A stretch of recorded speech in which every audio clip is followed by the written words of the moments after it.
আসসালামু আলাইকুম রহমতুল্লাহ। সুপ্রিয় নবম দশম শ্রেণীর শিক্ষার্থীরা অথবা যারা সামনে এসএসসি পরীক্ষার্থী, সো ভাইয়ারা তোমাদের জন্য নিয়ে আসলাম আজকে হচ্ছে তোমাদের যে শুভা গল্প রয়েছে বাংলা প্রথম পত্রের, এই গল্পের সৃজনশীল বা সিকিউ নিয়ে আলোচনা করতে।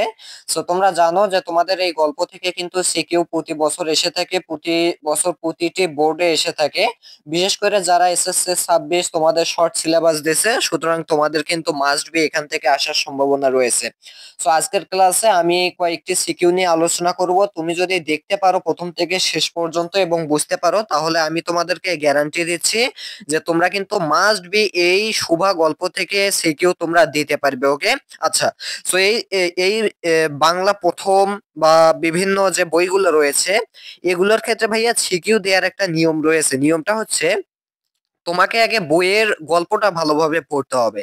সো তুমি যদি শুভা গল্পটা ভালোভাবে বুঝে পড়তে পারো, তবেই তুমি এর যাবতীয় সিকিউ এমসিকিউ দিতে পারবে। অন্যথায় তোমাকে যদি সারা জীবন ধরে কেউ রিকোয়েস্ট করে সিকিউ এর উত্তর করতে, তুমি কিন্তু পারবা না। ওকে, তার মানে প্রথম কথা হচ্ছে তোমাকে মাস্ট বি তোমাকে শুভা গল্পটি ভালোভাবে বুঝে পড়তে হবে। আমি কিন্তু অলরেডি শুভা গল্প সম্বন্ধে একটি ক্লাস নিয়েছি, একদম পুরো গল্পটি নিয়ে আলোচনা করেছি। যদি না দেখে থাকো দেখে নিবে। ওকে, যদিও সেখানে সাউন্ড কোয়ালিটি একটু হয়তো ব্যাড ছিল। সো যাই হোক, এখন তাহলে আমরা শুরু করতেছি আমাদের সিকিউ পার্ট। সো প্রথমেই আমরা তোমাদের বইয়ে যে সিকিউটা আছে সেটা লক্ষ্য করি এবং সেটার উত্তর দেখে নেব কি কি উত্তর হয়। সো ভাইয়া আবারও রিকোয়েস্ট, শুভা গল্পটি ভালোভাবে তোমাকে পড়তে হবে। আর একটি ভালো কথা, যে তোমরা যদি প্রত্যেকটি এইরকম ক্লাস চাও, প্রত্যেকটি বইয়ের এরকম সিকিউ এমসিকিউ শর্ট কোশ্চেন আলোচনা চাও, তাহলে প্লিজ আমাদের ইউটিউব চ্যানেলটি সাবস্ক্রাইব করে রাখো। ওকে, এবং ফেসবুক পেজটি যদি দেখে থাকো ফেসবুক থেকে, তাহলে ফলো দিয়ে রাখো। আচ্ছা, তো দেখো ভাইয়া, প্রথমেই আমাদের পাঠ্য বইয়ের অনুশীলনী যেটা রয়েছে, এই অনুশীলনী থেকে আমরা করব হচ্ছে আমাদের 1 নং সৃজনশীল। ওকে, 1 নং সৃজনশীলটা আমাদের পাঠ্য বইয়ে কিন্তু রয়েছে। আচ্ছা, লক্ষ্য করো, আমাদের উদ্দীপক পড়েই কিন্তু ভালোভাবে বুঝতে হবে, অন্যথায় কিন্তু আমরা ভালোভাবে বুঝতে পারবো না। ওকে, সো উদ্দীপকটা পড়ে বুঝতে হবে যে এখানে কাকে ইঙ্গিত করতেছে। সো দেখো, বলা হয়েছে দুই পুত্র সন্তানের পর কন্যা সন্তান পলাশবাবুর পরিবারের কি করেছে, আনন্দের বন্যা নিয়ে এলো। অর্থাৎ পলাশবাবুর দুইজন আগে কন্যা সন্তান মানে পুত্র সন্তান হয়েছিল, বাট পরবর্তীতে একজন কন্যা সন্তান হয় এবং যার মাধ্যমে কি হয়, পলাশবাবুর পরিবারে আনন্দের বন্যা বয়ে যায়। এখন দেখো, তার নাম রাখা হয় কল্যাণী, কেননা সে যেহেতু কল্যাণ নিয়ে এসেছে, তাহলে এই তার নাম কি রাখা হলো, কল্যাণী। এখন দেখো, সকলের চোখের মনি এই কল্যাণী বেড়ে ওঠার সঙ্গে সঙ্গে পলাশবাবু বুঝতে পারলেন বয়সের তুলনায় কল্যাণীর মানসিক বিকাশ ঘটেনি। যদিও তার নাম কল্যাণী রেখেছিলেন, বাট যখন সে বড় হচ্ছিল, তখন পলাশবাবু আসলে উপলব্ধি করতেছেন যে তার মেয়ে কল্যাণী আসলে কি, যতই বড় হচ্ছে তার মানসিক বিকাশটা কিন্তু বাধাগ্রস্ত হচ্ছে, তার মানসিক বিকাশটা হচ্ছে না, তার শারীরিক বিকাশ হচ্ছে। ওকে, আচ্ছা। তাহলে এইখান থেকে কিন্তু আমরা বুঝতে পারতেছি, তাহলে এর মানসিক সমস্যা বা প্রতিবন্ধী যাকে আমরা বলতে পারি, তাহলে এ কার সাথে রিলেটেড, শুভার সাথে রিলেটেড। ওকে, গল্প পড়া থাকলে এমনি তোমরা বুঝতে পারবা। এরপরে দেখো, বলা হয়েছে কিছু বললে ফ্যাল ফ্যাল করে চেয়ে থাকে, অর্থাৎ তার মানসিক যেহেতু সমস্যা আছে। কল্যাণীর বিয়েতে কথাবার্তা চলছে, অর্থাৎ কল্যাণীর বিয়ে সম্বন্ধে কথাবার্তা চলছে। এখন সে তো যেহেতু প্রতিবন্ধী, তাকে কে বিয়ে করবে, তবুও দেখো পলাশবাবু কল্যাণীর সবই বরপক্ষকে খুলে বললেন, অর্থাৎ যার সাথে বিয়ে দেবে, তো সেই বরপক্ষকে কি করলেন, পলাশবাবু তার মেয়ের যাবতীয় প্রতিবন্ধকতা যা যা আছে সবকিছু খুলে বললেন। এবং তার পরিপ্রেক্ষিতে কি হলো, সব শুনে বরের বাবা সুবোধ বাবু বললেন, পলাশ বাবু কল্যাণীর মতো আমার ছেলেও তো হতে পারতো, কাজী কল্যাণীকে ঘরে নিতে আমাদের কোনো আপত্তি নেই। বাট বরপক্ষ কিন্তু বললেন, তো অর্থাৎ তারা কিন্তু বিনম্র আচরণ করলেন যে আপনার মেয়ের মতো যদি আমার ছেলেও এরকম প্রতিবন্ধী হতো, তাহলে তো কি হতো, ওকে, সো হতে পারতো তো, তাই না? তাও তাও তাও কি করেছেন, তাও কিন্তু এই কল্যাণীকে তারা সাদরে গ্রহণ করেছেন, অর্থাৎ বিয়েতে রাজি হয়েছেন। আচ্ছা, তাহলে আমরা যদি একটু আইডেন্টিফাই করি যে আমাদের শুভা গল্পের সাথে, শুভার সাথে এই কল্যাণীর কি কি বৈসাদৃশ্য আছে এবং সাদৃশ্য আছে, আমরা দেখতে পাচ্ছি শুভাও কিন্তু ওইখানে হচ্ছে আমাদের প্রতিবন্ধী, এখানে আমাদের কি আমাদের এখানে কিন্তু যে কল্যাণী সেও কিন্তু প্রতিবন্ধী, বাট এইখানে পার্থক্যটা হচ্ছে শুভা কিন্তু জন্মগত প্রতিবন্ধী, বাট এখানে কল্যাণী কিন্তু ভাইয়া দেখো কি কি হয়েছে, এখানে কল্যাণী কিন্তু কল্যাণীও হচ্ছে মানে দিন দিন যত বড় হচ্ছে তত তার কি হচ্ছে, তার মানসিক বিকাশটা কমে যাচ্ছে। ওকে, আচ্ছা, সো যাই হোক, আর হচ্ছে এখানে মেইন পার্থক্যটা হচ্ছে কল্যাণীর বিয়ে সম্বন্ধে যে পার্থক্যটা, কল্যাণীকে কিন্তু এখানে তারা সাদরে গ্রহণ করছে, বাট ওইদিকে শুভাকে কিন্তু সাদরে গ্রহণ করা হয়নি, বরঞ্চ তাকে কিন্তু তিরস্কার করা হয়েছে। ওকে, আচ্ছা, সো এই পর্যন্ত যারা বুঝতে পারছো, এখন জাস্ট একটু খেয়াল করো, ক নম্বরে কিন্তু প্রশ্ন করছে যে সুভার গ্রামের নাম কি, বলো ভাইয়া সুভার গ্রামের নাম কি, যারা পারবা তারা তাড়াতাড়ি অ্যান্সার দিয়ে দিবা। সো দেখো এখানে ক নম্বর হচ্ছে যেহেতু জ্ঞানমূলক প্রশ্ন, তাহলে এটার অ্যান্সার এক বাক্যে লিখবো যে সুভার গ্রামের নাম হচ্ছে চণ্ডীপুর। আচ্ছা, এরপরে দেখি খ নম্বরে কি বলছে, খ নম্বরে বলছে যে পিতামাতার নীরব হৃদয় ভার কথাটি দ্বারা লেখক কি বোঝাতে চেয়েছেন।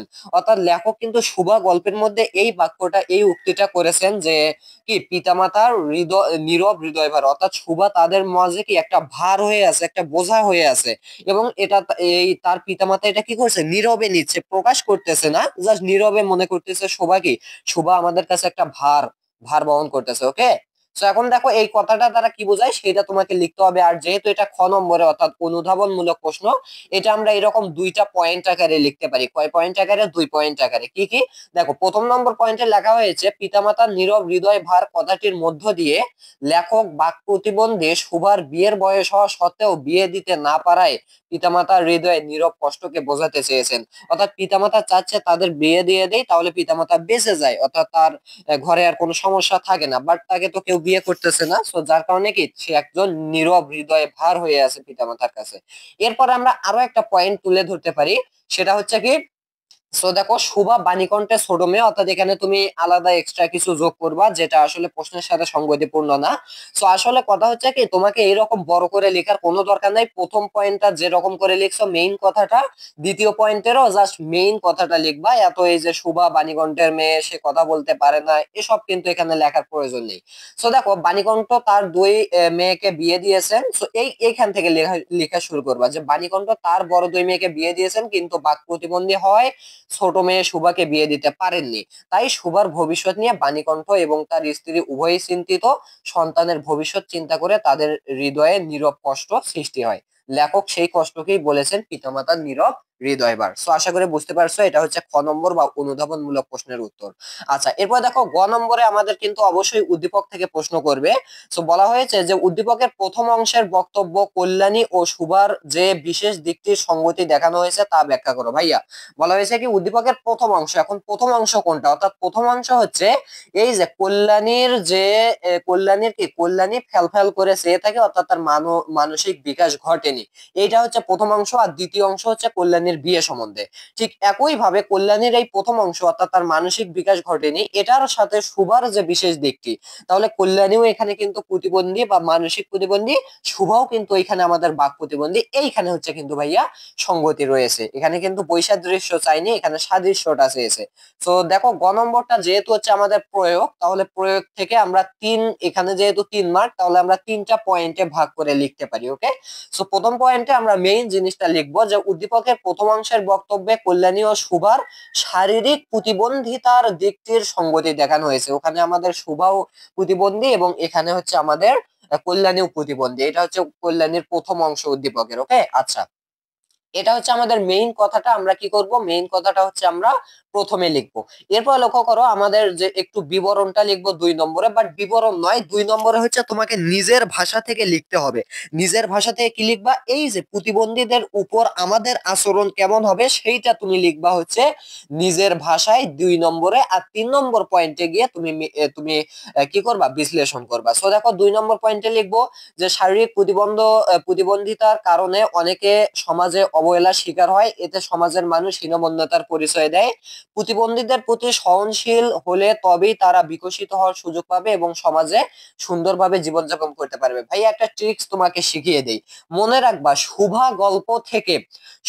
গল্প থেকে তুমি এই যে 2 নম্বর পয়েন্টটা আছে না, আমি একটু মার্ক করি, এই 2 নম্বর পয়েন্টটা ভাইয়া একটু তুমি মুখস্থ করবা।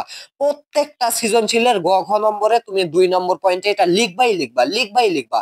এটা জাস্ট তুমি, এটা হচ্ছে টেকনিক। তুমি এই দুইটা লাইন মুখস্থ করো, শুভা গল্পের যত সিকিউ আছে তুমি জাস্ট গড় ঘ নম্বরের 2 নম্বর পয়েন্টে এটা লিখবাই লিখবা প্রত্যেকটা সিকিউ এর ক্ষেত্রে। ভাইয়া বুঝতে পারছো? আশা করি পারছো।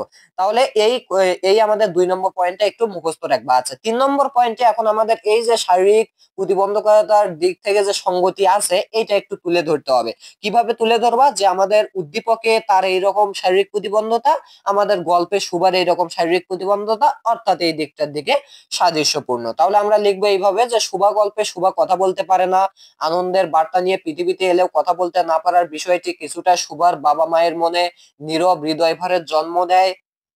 এরপরে কি ভাইয়া, যে উদ্দীপকের কল্যাণীর জন্ম পরিবারের আনন্দ নিয়ে আসে, কিন্তু তার মানসিক প্রতিবন্ধতার দিকটি সবাইকে চিন্তিত করে তোলে। তার মানসিক বিকাশ কিছুটা কম হয়েছে। শুভা গল্পেও শুভাও বাক প্রতিবন্ধী হয়, পরিবার সবার দুশ্চিন্তার কারণ হয়ে দাঁড়িয়েছে। এভাবে উদ্দীপকের বক্তব্যে কল্যাণী ও শুভার প্রতিবন্ধকতার দিকটি সঙ্গতিপূর্ণ উঠেছে, অর্থাৎ শুভাও প্রতিবন্ধী, এও প্রতিবন্ধী, এবং তারা কি হয়েছে একটু বোঝা হয়েছে। সো এটা হচ্ছে কিন্তু আমাদের কি, এটা হচ্ছে সঙ্গতিপূর্ণ। আচ্ছা, এরপরে ঘ নম্বর, যেহেতু ঘ নম্বর সাদৃশ্যর কথা বলছে, তাহলে ঘ নম্বর নিশ্চিতভাবে বৈসাদৃশ্যর কথা বলবে, এটাই নিশ্চিত। ওকে, সো দেখো ঘ নম্বরে বলছে যে কল্যাণী ও শুভা একই পরিস্থিতির শিকার হলেও উভয়ের প্রেক্ষাপট ও পরিণতি ভিন্ন। পরিণতি কি ভিন্ন? হ্যাঁ ভিন্ন। কারণ কি ভিন্ন হচ্ছে? এই জায়গায় বিয়ের ব্যাপারটা এইখানে কিন্তু ভাইয়া আমাদের কি কি কল্যাণীও প্রতিবন্ধী, বাট তার কিন্তু বিয়ের ক্ষেত্রে কিন্তু তাকে নিশ্চিতভাবে আপন ভাবে গ্রহণ করেছে। বাট ওই দিকে আমাদের গল্পে সুভাকে কিন্তু সেইভাবে দেখা হয়নি, তাকে সেই মর্যাদা দেওয়া হয়নি। এইখানে কিন্তু ভাইয়া প্রেক্ষাপটটা কি ভাইয়া ভিন্ন। আশা করি ধরতে পারছো জিনিসটা। ওকে, গল্প পড়লেই কিন্তু এই বিষয়গুলো তোমাদের কাছে ক্লিয়ার হবে। এখন দেখো, ওই যে বলেছিলাম না, এই যে দেখো প্রথমে তোমরা লিখবা ঘ নম্বরের ক্ষেত্রে যে হচ্ছে কল্যাণী ও শুভা একই পরিস্থিতির শিকার হলেও উভয়ের প্রেক্ষাপট পরিণতি ভিন্ন, মন্তব্যটি যথার্থ। অর্থাৎ প্রশ্নে যেটা দেয়া আছে বলবা যে ওইটাই লিখে বলবা মন্তব্যটি যথার্থ। এরপর দ্বিতীয় পয়েন্টে ভাইয়া বলছি না, এইটা মুখস্থ রাখবা 2 লাইনের এই জিনিসটা। এই একই জিনিসই তুমি প্রতিটা প্রশ্নের ঘ নম্বরের 2 নম্বর পয়েন্টে লিখে দিবা। ওকে, এটা হচ্ছে টেকনিক। আচ্ছা, এরপরে 3 নম্বর পয়েন্টে যেটা এখন উচ্চতর দক্ষতার ক্ষেত্রে লিখবা, সেটা হচ্ছে দেখো তাদের বৈসাদৃশ্যর কথাগুলো লিখবা, দেন শেষে লিখবা যে 4 নম্বর পয়েন্টে লিখবা এখানেই তাদের পার্থক্য। ভাইয়া এই জিনিসটা একটু বুঝতে হবে, এগুলো কিন্তু লেখার সিস্টেম আছে, সিস্টেম ওয়াইজ লিখলে তুমি 10-এ 10 পাবা, 5-এ 5 পাবা, এটা নিয়ম। তো দেখো উদ্দীপকে কল্যাণীর মানসিক বিকাশ ঠিকভাবে ঘটেনি। বিয়ের কথাবার্তায় তার বাবা পলাশবাবু বরপক্ষের কাছে সেসব কথা খুলে বলেন, তারা সব শুনে উদারতার পরিচয় দেন। ওকে, অর্থাৎ কল্যাণীর ক্ষেত্রে উদারতার পরিচয় দেন। বরের বাবা সুবোধ বাবু মহত্বের পরিচয় দিয়ে কল্যাণীকে ঘরে নিয়ে যেতে চান। অন্যদিকে ভাইয়া শুভা গল্পে শুভা হচ্ছে বাক প্রতিবন্ধী, সে কথা বলতে পারে না, সবার কাছ থেকে অবহেলা পেলেও শুভা তার বাবার ভালোবাসা পেয়েছে। ঠিক আছে, শুভার সাথে কেউ মেশে না বলে সে পোষা প্রাণীদের মাঝে নিজের একটি বিশাল জগৎ তৈরি করেছে। তো দেখো উদ্দীপকের কল্যাণী ও শুভা গল্পের একই পরিস্থিতির শিকার হলেও, অর্থাৎ উভয়ে প্রতিবন্ধী হলেও কিন্তু প্রেক্ষাপট ও পরিণতি ভিন্ন। কেমন করে? কল্যাণী সুবোধ বাবুর উদারতায় পেয়েছে সুন্দর ভবিষ্যতের সন্ধান, অর্থাৎ এখন কি হবে, কল্যাণী কিন্তু অন্যের বাড়িতে যাবে, সেখানে সে কি ভবিষ্যতের একটা সন্ধান পেয়েছে, বাট এইখানে শুভা কিন্তু সেই সন্ধানটা পায়নি। অথচ শুভা গল্পে শুভার পরিণতি এতটা মানবিকতায় সিক্ত হয়নি, তাকে এতটা কেউ ভালো চোখে দেখেনি, তাই বলা যায় প্রশ্নোক্ত মন্তব্যটি যথার্থ। আশা করি বুঝতে পারছো, এটা হচ্ছে কি তোমাদের এই প্রশ্নের উত্তর। ওকে, সো এটা আমরা করলাম হচ্ছে তোমাদের বইয়ের একটা সিকিউ। সো ভাইয়া আমি এক কথা বলবো, যে তুমি যদি গল্পটা ভালোভাবে পড়তে পারো, যাবতীয় যত বিশ্বের যত সিকিউ আসুক না কেন তোমার কাছে কোনো ব্যাপার হবে না, বিশ্বের যত বোর্ড আছে। ওকে, আচ্ছা তাহলে এরপরে আমরা আরেকটা সিকিউ সমাধান করি, সেটা হচ্ছে ঢাকা বোর্ড 2020-এ আসছে। তো একই কথা 2020-এও যা আসছে, 2001 সালেও যদি দেখো ওই একই রিলেটেড সিকিউ, এক কথায় গল্প পড়লে তুমি সব পারবা। ওকে, সো দেখো এখানে আমাদের ঢাকা বোর্ড 2020-এ আসছে। সো আমরা একটু উদ্দীপকটা পড়ে নেই। দেয়া আছে কি, যে প্রমিতা ভালো গান করে সকল পর্যায়ে বেশ সুনাম কুড়িয়েছে। ওকে, ভালো কথা। দেখো তাকে নিয়ে তার পরিবার অনেকে গর্ব, এটাও ভালো কথা। হঠাৎ সড়ক দুর্ঘটনায় বাক শক্তি হারিয়ে ফেলেছে। ভাইয়া এইখানে হচ্ছে মেইন ফ্যাক্ট, সেটা হচ্ছে কি এই প্রমিতা কিন্তু সড়ক দুর্ঘটনায় বাক শক্তি হারিয়ে ফেলে, অপরদিকে শুভা গল্পে শুভাও কিন্তু বাক প্রতিবন্ধী। বাট পার্থক্যটা হচ্ছে শুভা হচ্ছে জন্মগত বাক প্রতিবন্ধী, বাট এখানে প্রমিতা কিন্তু জন্মগত না, গাড়ি অ্যাক্সিডেন্টের মাধ্যমে প্রতিবন্ধী হয়েছে। আচ্ছা, গান গাওয়া বন্ধ হয়ে যায় প্রমিতার। এক সময় যারা তার বন্ধু ছিল তারা এক এক করে কেটে পড়ে, আজ তার পাশে কেউ নেই, সেও ধীরে ধীরে নিজেকে গুটিয়ে নেয়, সবার থেকে চোখের আড়াল হয়ে একাকিত্বকে সঙ্গী করে দিন কাটে তার। ভাইয়া, তুমি যদি উদ্দীপকটা বুঝতে পারো এবং গল্পের সাথে সাদৃশ্যটা বুঝতে পারো, বৈসাদৃশ্যটা বুঝতে পারো, প্রশ্ন তোমার কাছে একদম সোজা হবে। আমি যদি সাদৃশ্য বৈসাদৃশ্যর কথা বলি, সেটা হচ্ছে বৈসাদৃশ্যর কথা প্রথমত বলি যে এখানে প্রমিতা হচ্ছে জন্মগত নয়, বাট শুভা হচ্ছে জন্মগত। এরপরে ভাইয়া কি প্রমিতা এখানে কি করেছে, গান গাইছিল, বাট শুভা কিন্তু গান গাওয়া ওসব বিষয় নেই। আর মেইন জিনিস হচ্ছে এখানে সাদৃশ্যটা, কেননা একটু লক্ষ্য করো, শুভা গল্পে শুভাও কিন্তু কি করেছে, নিজের চোখের আড়াল হয়ে একাকিত্বকে সঙ্গী করেছে, অপরদিকে এও কিন্তু একাকিত্বকে মানে বেছে নিয়েছে। ওকে, তার মানে একাকিত্বর দিক দিয়ে কিন্তু সাদৃশ্যটা রয়েছে। আচ্ছা ভাইয়া, এখন আমরা কি করব, ক নম্বর, খ নম্বর, গ ঘ এই প্রশ্নগুলোর উত্তর করি। সো ক নম্বরে বলছে যে প্রতাপ শুভার মর্যাদা কেন বুঝতো। প্রতাপকে ওই যে তোমাকে মাস্ট বি পড়তেই হবে গল্প। সো প্রতাপ কিন্তু ভাইয়া মাছ ধরে। এখন দেখো যে প্রতাপ শুভার মর্যাদা কেন বুঝতো, কারণ হচ্ছে ছিপ ফেলে মাছ ধরার সময় বাক্যহীন সঙ্গেই সর্বাপেক্ষা শ্রেষ্ঠ বলে প্রতাপ শুভার মর্যাদা বুঝতো। অর্থাৎ শুভা যদি জোরে জোরে চিল্লাচিল্লি করতো তাহলে তো মাছ দৌড় মারতো, মাছ উঠতো না। সুতরাং সেই সময়ে যদি নীরব কোনো বন্ধু পাওয়া যায়, সেই কিন্তু হচ্ছে আসল বন্ধু হতে পারে সেই সময়। তো এজন্যই কিন্তু প্রতাপ কি করেছে, শুভার মর্যাদা বুঝতে পারছে। যেহেতু শুভা হচ্ছে বোবা, সে তো কথা বলতে পারে না, অর্থাৎ সে নিস্তব্ধ, তাহলে সেই জন্য সে কিন্তু তার সর্বাপেক্ষা ভালো বন্ধু হতে পারে সেই সময়ের জন্য। আচ্ছা, এরপর দেখো খ নম্বরে বলছে শুভাকে শুভার মা বিধাতার অভিশাপ কেন মনে করেন, ব্যাখ্যা দাও। যেহেতু শুভা হচ্ছে বাক প্রতিবন্ধী এবং শুভার মা ভাবেন যে আমার কোনো এটা হচ্ছে সমস্যা ছিল, অথবা এটা হচ্ছে আমাদের কি ঈশ্বর কর্তৃক বা আল্লাহ কর্তৃক কোনো কি অভিশাপ। ওকে, তো এখানে লক্ষ্য করো, অনুধাবন খ নম্বরে আমরা যেটা উত্তর করব সেটা হচ্ছে কথা বলতে পারতো না বলে শুভাকে তার মা বিধাতার অভিশাপ মনে করেন, যে শুভা এটা হচ্ছে আমাকে অভিশাপ দিয়েছে।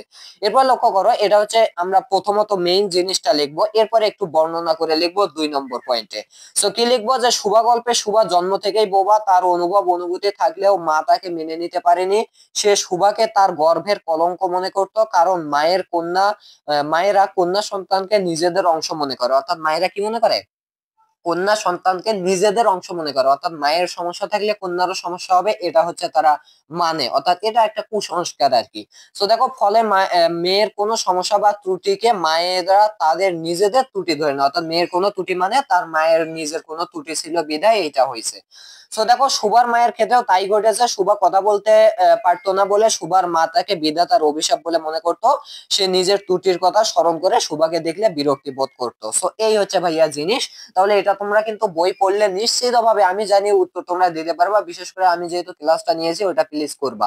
আচ্ছা, গ নম্বরে দেখো, গ নম্বরে আমাদের উদ্দীপক থেকে প্রশ্ন করা হয়েছে যে উদ্দীপকের প্রমিতার নিজেকে গুটিয়ে নেয়ার মধ্য দিয়ে সুভার মানসিকতার কোন দিক প্রকাশিত হয়েছে। ভাইয়া দেখো, এই জিনিসটা কি, যে উদ্দীপকের প্রমিতা কিন্তু নিজেকে গুটিয়ে নিয়েছে, মানে কি করেছে, গুটিয়ে নেওয়া মানে চোখের আড়াল করেছে অন্যদের কাছ থেকে। এইটার সাথে আমাদের যে শুভার মানসিকতার, অর্থাৎ শুভাও কিন্তু সে নিজেকে গুটিয়ে নিয়েছে, তাহলে এই জিনিসটা যে সাদৃশ্য, এই জিনিসটা একটু তোমাকে বিশ্লেষণ করতে হবে। আচ্ছা, সো দেখো, গ নম্বরে কিন্তু আমরা তাহলে সেটা লিখবো। আচ্ছা ভাইয়া, সো প্রথমেই আমরা মেইন ফ্যাক্টটা লিখবো যে উদ্দীপকের প্রমিতার নিজেকে গুটিয়ে নেওয়ার মধ্য দিয়ে সুভার নিজেকে বিধাতার অভিশাপ মনে করে সবার কাছ থেকে আড়াল করার মানসিকতার দিকটি প্রকাশিত হয়েছে। এত বড় না লিখতে চাইলে তুমি জাস্ট লিখবা যে উদ্দীপকের প্রমিতা নিজেকে গুটিয়ে নেওয়ার মধ্য দিয়ে সুভার নিজেকে আড়াল করার মানসিকতা, অর্থাৎ সুভাও তার নিজেকে আড়াল করতে চাইছিল, এই তার মানসিকতা ছিল। সেই জিনিসটা লিখবো, অর্থাৎ উদ্দীপকের প্রমিতা নিজেকে গুটিয়ে নেওয়ার মধ্য দিয়ে সুভার নিজেকে আড়াল করার মানসিকতার দিকটি প্রকাশিত হয়েছে, এটুকু লিখলেই হবে। এই যে এখানে বিধাতার অভিশাপ মনে করে এতখানি না লিখলেও কিন্তু চলবে ভাইয়া। ওকে, আশা করি তোমরা বুঝতে পারছো, ধরতে পারছো। আচ্ছা, এরপরে গ নম্বরের ক্ষেত্রে 2 নম্বর পয়েন্টে কি লিখতে হবে, ওই যে বলেছিলাম 2 লাইনের কথাটা একটু মুখস্থ করবা।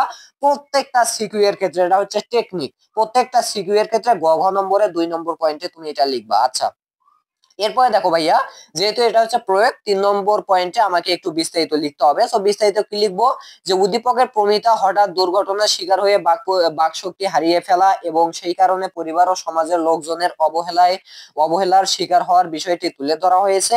এখানে প্রমিতা দুর্ঘটনায় পড়ার আগে ভালো গান করে সুনাম অর্জন করলেও বাক শক্তি হারানোর পর ধীরে ধীরে পরিবারের অন্যদের কাছ থেকে বিচ্ছিন্ন হয়ে পড়ে। একদম উদ্দীপকের সব কথা একদম কি পাই টু পাই কিন্তু তুলে দিয়েছে। কেউ তাকে আগের মতো ভালোবাসে না, সবার অবহেলার কারণে সেও নিজেকে গুটিয়ে নেয়। ভাই একদম পুরোটা উদ্দীপকটা তুলে দিছে। তো পুরোটা তোমাকে দেয়া যাবে না, কারণ হচ্ছে ভাইয়া সময় কিন্তু অত্যন্ত সংক্ষিপ্ত হয়, বাংলা প্রশ্ন কিন্তু লেখা সম্ভব হয় না। সুতরাং তুমি সময় শর্ট করে, মানে সময় ঠিক থাকবে বাট তুমি উত্তরটা শর্ট করবা, এত বড় লেখার দরকার নেই। তুমি জাস্ট মেইন কথা আনতে হবে যে এইখানে আমাদের কি, এইখানে হচ্ছে আমাদের এটা এর নাম কি, কি এর নাম, হ্যাঁ প্রমিতা। এইখানে আমাদের উদ্দীপকের প্রমিতা নিজেকে গুটিয়ে রাখেন, এই কথাটা হচ্ছে মেইন কথা। শুভাও নিজেকে গুটিয়ে রাখেন, এই কথাটা মেইন কথা। এইটা লিখলেই হয়ে যাবে, অত বড় লেখার কোনো প্রয়োজন নেই ভাইয়া। দেখো এই দিক দিয়ে শুভা গল্পে শুভার সঙ্গে প্রমিতার মিল রয়েছে। শুভা বাক প্রতিবন্ধী কিশোরী, জন্ম থেকেই সে কথা বলতে পারতো না বলে তার মা তাকে গর্বের কলঙ্ক মনে করতো। এসব লেখার কোনো প্রয়োজন নাই, তার বয়সে ছেলেমেয়েরা তার সঙ্গে মিশতে চাইতো না, এইটুকু লিখবা। প্রতিবেশীরা তার সামনে তার ভবিষ্যৎ নিয়ে নানা কথা বলতো। এসব কারণে কিন্তু শুভাও নিজেকে কি করেছে, আড়াল করে রাখতো। এই যে দুইটা কথা মিলে গেল, এখনই লিখবা যে উদ্দীপকের প্রমিতার নিজেকে গুটিয়ে নেওয়ার মধ্য দিয়ে শুভার নিজেকে বিধাতার অভিশাপ মনে করে, এটা না লিখলেও চলবে, যে নিজেকে আড়াল করার মানসিকতার দিকটি প্রকাশিত হয়েছে। তো এই হচ্ছে কিন্তু ভাইয়া ঘ নম্বরের অ্যান্সার। এরপর আমরা ঘ নম্বরটা একটু লক্ষ্য করি। সো ঘ নম্বরটা এইখানে ঢাকা বোর্ড 2020-এ কিন্তু একটু ডিফারেন্স ভাবে প্রশ্নটা করছে ভাইয়া। মনে রাখতে হবে এসব একেবারে সোজা জিনিস। ঘ নম্বর করছে যে প্রমিতা ও শুভার প্রতি পরিজনদের আচরণ কিরূপ হলে তাদের জীবনের পরিণতি ভিন্ন হতে পারতো, যৌক্তিক মতামত দাও। ভাই এইখানে হচ্ছে ভাইয়া তোমার মতামত দিতে হবে। অর্থাৎ এখানে আমাদের প্রমিতাও প্রতিবন্ধী, বাক প্রতিবন্ধী, শুভাও প্রতিবন্ধী, কিন্তু কথা হচ্ছে তাদের পরিজন, তাদের চারিপাশে যত মানুষ আছে তারা কেমন আচরণ করলে তাদের কি হবে, বিকাশটা ভালোভাবে হবে বা জীবনের পরিণতিটা ভালো পর্যায়ে উন্নীত হতে পারবে, সেই জিনিসটা তোমাকে লিখতে হবে। তো তুমি অবশ্যই লিখবা যে যদি তাদের পরিজনদের আচরণ ভালো হয়, তাদের পরিজন যদি তাদের সাথে ভালোভাবে মেলামেশা করে, ভালো ভালো কিছু শিখায় বা কি করতে পারে, কঠোর না হয়, এই বিষয়গুলো হলে কিন্তু তাদের জীবনে ভালো পরিণতি আসতে পারে। তো উদ্দীপকের সাথে এটা মিল নাই, এটা তোমাকে নিজে থেকে লিখতে হবে। বাট উদ্দীপকও তোমাকে কোন জিনিসটা লিখতে হবে, যে লিখতে হবে যে উদ্দীপকের প্রমিতা হচ্ছে এখানে আমাদের প্রতিবন্ধী, সেও একসময় গান করতো, এখন আর গান করতে পারে না। আমাদের শুভাও প্রতিবন্ধী, সে কিন্তু নিজেকে আড়াল করে রাখে। দেন তুমি এখন লিখবা যে তাদের প্রতি এই রূপ আচরণ করলে তারা কি হতো, ভালোভাবে মানসিক শারীরিক উভয় ভাবে কি তারা কিন্তু বিকশিত হতে পারতো। সো দেখো ঘ নম্বরের অ্যান্সার আমরা 4টি পয়েন্টে এখানে করব। সো প্রথম পয়েন্টে আমরা লিখবো যে যে দেখো আমার মতে প্রমিতা ও শুভার প্রতি পরিজনদের আচরণ সহনশীল ও স্বাভাবিক হলে তাদের জীবনের পরিণতি ভিন্ন হতে পারে। সহনশীল হতে হবে এবং স্বাভাবিক হতে হবে। আচ্ছা এরপর দেখো 2 নম্বর পয়েন্টে ওই যে বলেছিলাম দুইটা লাইন তুমি মুখস্থ করবা। এখানে যদি একটু হলেও ভিন্ন লাইন থাকে, বাট মনে করবা যে একটা লাইন তুমি পড়বা, যে কোনো একটা দুইটা লাইন পড়বা যে কোনো প্রশ্নের, সো সেটাই তুমি প্রতিটা প্রশ্নে লিখতে পারবা। ওকে আচ্ছা 3 নম্বর পয়েন্টে একটু লক্ষ্য করো, যে যেটা লিখতে হবে শুভা গল্প, অর্থাৎ এটা উদ্দীপক থেকে লিখতে হবে, শুভা গল্প থেকে লিখতে হবে। ওকে তো দেখো শুভা গল্পে শুভা বিশেষ চাহিদা সম্পন্ন এক কিশোরী, সে কথা বলতে না পারলেও সবকিছু বুঝতে পারে, তার অনুভূতি সে প্রকাশ করে চোখের ভাষায় ও কাজের মাধ্যমে প্রকাশ করে, অথচ সে পরিজনদের কাছ থেকে স্বাভাবিক আচরণ পায় না। তার মা তাকে নিজের গর্বের কলঙ্ক মনে করে দূরে সরিয়ে রাখে, সহ্য করতে পারে না। তার বয়সী ছেলেমেয়েরাও তার সঙ্গ মেশে না। প্রতাপ ছিপ ফেলে মাছ ধরার সময় একজন মৌন সঙ্গী ছাড়া সে তাকে অন্য কিছুই ভাবে না। উদ্দীপকের প্রমিতাও অনুরূপ অবহেলার শিকার, সে দুর্ঘটনায় পড়ে বাকশক্তি হারিয়ে ফেলায়, ধীরে ধীরে পরিবারের সবাই তার দিকে মুখ ফিরিয়ে নেয়, বন্ধুরাও তাকে ছেড়ে চলে যায়। এক কথায় 3 নম্বর পয়েন্টে যেটা লিখতে হবে, যে শুভা এবং উদ্দীপকের প্রমিতা উভয়ই যে অবহেলার শিকার, এটা লিখতে হবে। দেন এই অবহেলা কাটিয়ে ওঠার জন্য তাদের সাথে কিরূপ আলোচনা করতে হবে সেটা তোমাকে 4 নম্বর পয়েন্টে লিখতে হবে। তো দেখো আমরা কি লিখবো, যে শুভা গল্পে শুভা ও উদ্দীপকের প্রমিতা তাদের পরিজনদের দ্বারা অবহেলার শিকার হয়েছে, এটা তাদের জন্য আরো কষ্টের বিষয়। পরিবার পরিজনদের সহায়তা ও সহানুভূতি পেলে তারা সমাজের অন্য সব স্বাভাবিক মানুষের মতো বাঁচার স্বপ্ন দেখতো। ওকে আশাহত হয়ে নিজেদের গুটিয়ে নিত না, কারণ বিশেষ চাহিদা সম্পন্নরা যদি তাদের কাছে মানুষের দ্বারা অবহেলার শিকার না হয়ে তাদের যথাযথ সহানুভূতি লাভ করে, ওই একই কথা, তখন তাদের নিজেদের জীবনকে এতটা দুঃসহ মনে করতো না, ফলে তাদের জীবনের পরিণতি ভিন্ন হতে পারতো। সো ভাইয়া এইভাবে কিন্তু তোমাকে উত্তরগুলো করতে হবে। সো আরো কিন্তু এখানে সিকিউ আছে, তোমার দিনাজপুর বোর্ডে আসছে, রাজশাহী বোর্ডে আসছে। সো ওকে, এরপরে কি বরিশাল বোর্ডে, এই যে রাজশাহী বোর্ড 2020। সো একই কথা ভাইয়া, তুমি দুইটা করো একটা করো, তুমি যদি গল্পটা পড়তে পারো সব তোমার কাছে একদম পানি পান্তা। ওকে, সো আজকের ক্লাস এই পর্যন্তই রাখতে চাচ্ছি ভাইয়া, বড় করতে চাচ্ছি না। তোমরা যদি অন্যান্য গল্প থেকেও সিকিউ নিয়ে আলোচনা চাও তাহলে অবশ্যই কমেন্ট করে জানাবে, কমেন্ট অবশ্যই করবে, এবং শেষে বলে নিচ্ছে সাবস্ক্রাইব এবং ফেসবুক থেকে দেখলে ফলো করবে। ওকে, সো দেখা হচ্ছে নেক্সট ভিডিওতে। সে পর্যন্ত সবাই ভালো থাকবে, সুস্থ থাকবে। আল্লাহ হাফেজ।